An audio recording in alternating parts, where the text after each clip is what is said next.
want to mention something. So the sites where individual renters go, this is where you, if you have a storage facility, want to go to advertise. You understand that?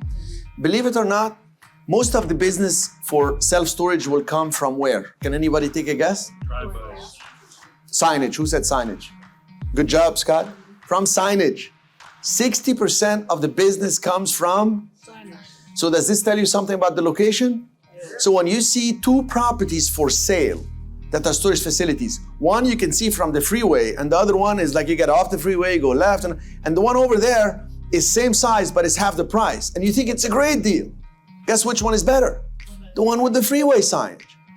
You pay a little bit more for location, you get better business, better advantage. And you start putting little competitive edge here, little competitive edge there. This one a little bit bigger land, this one a little bit better condition, etc. Next thing you know, you have a winner property. And what is a winner property? Is a productive asset that keeps producing income forever.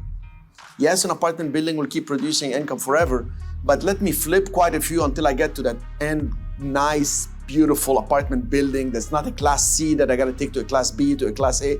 I want that one to be a nice, like a retail with Popeyes tenant for 20-year lease. That's an end goal, even if you don't eat chicken. You understand my point? Good. So here, I love this list. Having storage facilities, I like storage facilities. They're really fun to operate. Practically with technology today, you can do the whole thing from a distance. You have cameras, you have electronic gates, you can know when they come in, when they come out. Now, when you think of tenants for storage facilities, I want you to also think of what's in the vicinity as businesses.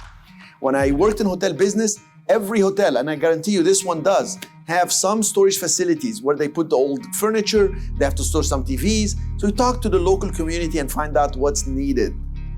So it's almost also a type of asset that is very resilient for economic downturn. People get relocated, people have personal issues, they need storage facilities.